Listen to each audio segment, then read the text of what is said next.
This morning, the hunt is underway for Charlie Kirk's killer. The charismatic conservative activist shot at Utah Valley University. On September 10, 2025 in broad daylight before a crowd of 3,000 people at Utah Valley University. How many mass shooters there have been in America over the last 10 years? Counting or not counting gang violence? Great. Conservative activist Charlie Kirk was delivering what should have been a routine campus speech.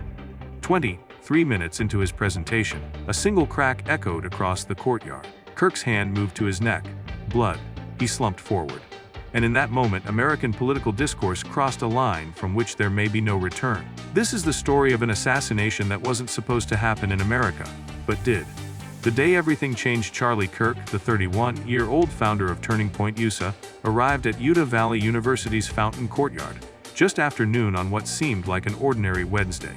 It was the first stop of his American Comeback Tour, a speaking series he'd conducted dozens of times before on college campuses across the nation. At 12:09 p.m. Mountain Time, Kirk appeared before the assembled crowd, throwing hats to enthusiastic supporters. The atmosphere was electric but familiar. This was what Kirk did. He engaged with students, debated ideas, and promoted conservative values to young Americans. But roughly 150 yards away, on the roof of a campus building, someone was watching through a rifle scope. Surveillance footage would later reveal the shooter's methodical approach. At 11:52 am, he arrived on campus wearing dark clothing. Cameras tracked his movement through stairwells, onto the roof, and across to what investigators called the shooting location. He positioned himself with a clear line of sight to the outdoor tent where Kirk would speak. At 12:23 p.m., while Kirk was answering audience questions about mass shootings, a darkly ironic topic given what was about to unfold, a single shot rang out. The bullet struck Kirk in the neck. Graphic videos that spread rapidly online show him clutching at the wound before collapsing from his chair. Chaos erupted. 3,000 people scattered in terror. Students ran, some barricading themselves in classrooms. Kirk's wife and children were there, witnessing everything. A group of attendees carried Kirk to an SUV that rushed him to Timpanogos Regional Hospital. But the damage was catastrophic. President Trump announced on Truth Social at 20:40 p.m. that Kirk had died from his injuries. The great Charlie Kirk was dead. Not from a medical emergency, not from an accident, but from political violence, assassinated while exercising his First Amendment rights. The manhunt, what followed, was one of the most intensive manhunts in recent American history. Investigators recovered what they believed was the murder weapon, a high-powered bolt-action rifle, in a wooded area near campus, along with footwear impressions, palm prints, and forearm imprints. The shooter had fled the roof, jumped down, and disappeared into the neighborhood surrounding Utah Valley University. For 33 hours, law enforcement deployed every resource at their disposal. The FBI offered a $100,000 reward for information. Director Cash Patel emphasized they had brought every resource to bear to find the gunman. Over 7,000 tips poured in from the public. Officers canvassed neighborhoods, collecting doorbell camera footage and conducting nearly 200 interviews. The FBI released surveillance photos showing a person of interest walking through campus buildings wearing sunglasses, a hat, and a long-sleeved black shirt with an American flag and bald eagle emblem. The images went viral. Somewhere, someone was going to recognize this person. And someone did. Tyler Robinson's father saw the photos and recognized his own son. He confronted the 22-year-old Tyler. "Is this you? This looks like you." Robinson admitted it. But when his father urged him to surrender, Robinson responded, "I would rather kill myself than turn myself in." His father refused to give up. He convinced Robinson to speak with a youth pastor who worked with local law enforcement. During that conversation, Robinson confessed to the crime. Just before 10 p.m. on Thursday, September 11th, Robinson, his father, and the youth pastor drove from Washington County to the local sheriff's office. In less than 36 hours, 33 hours to be precise, the suspect was apprehended. Who is Tyler Robinson? Tyler James Robinson was not the profile anyone expected. The 22-year-old was a third-year student in an electrical apprenticeship program at Dixie Technical College. He came from what Utah Governor Spencer Cox described as good family, with normal childhood. But here's where the story gets complicated. Robinson had been a die-hard Trump supporter in high school before the 2020 election, according to a former classmate. His family was staunchly Republican and politically conservative. Yet somewhere along the way, something changed. Robinson's mother told investigators that over the last year, he had become more political and started to lean more to the left, becoming more pro-gay and trans rights-oriented. A family member said Robinson had talked about his dislike for Kirk at a family dinner before the shooting, saying Kirk was full of hate and spreading hate. Evidence would reveal Robinson had been tracking Kirk's public appearances and became familiar with the Utah Valley University campus in the days before the attack.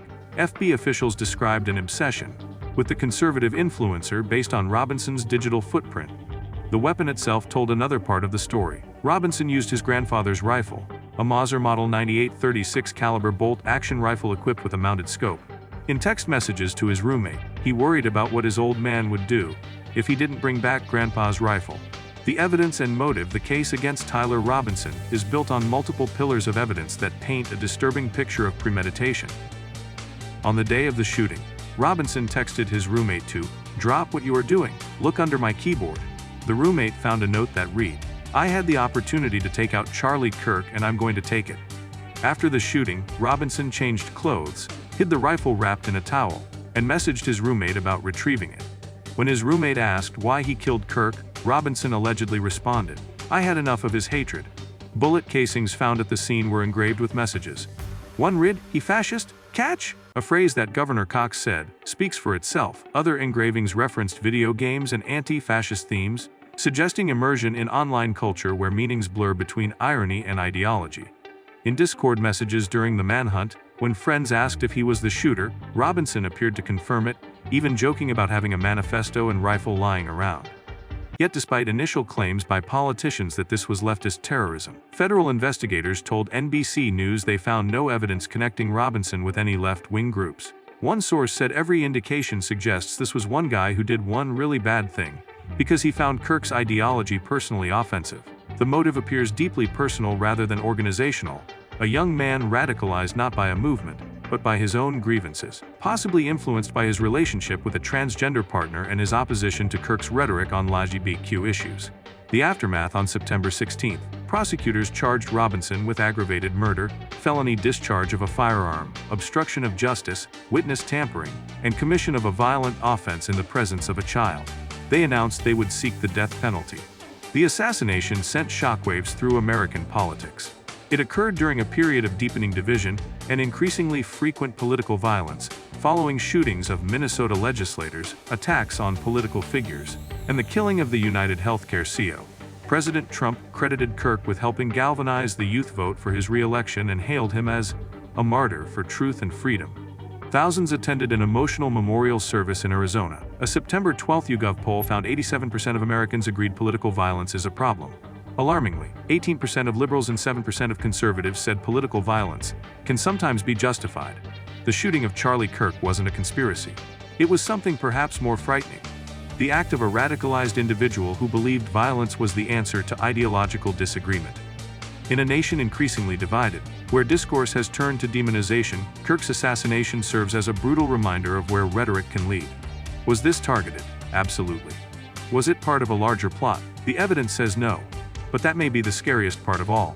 If this deep dive into one of 2025's most significant political events resonated with you, subscribe for more investigative content that goes beyond the headlines. Hit that notification bell, because understanding these moments matters now more than ever. Thanks for watching.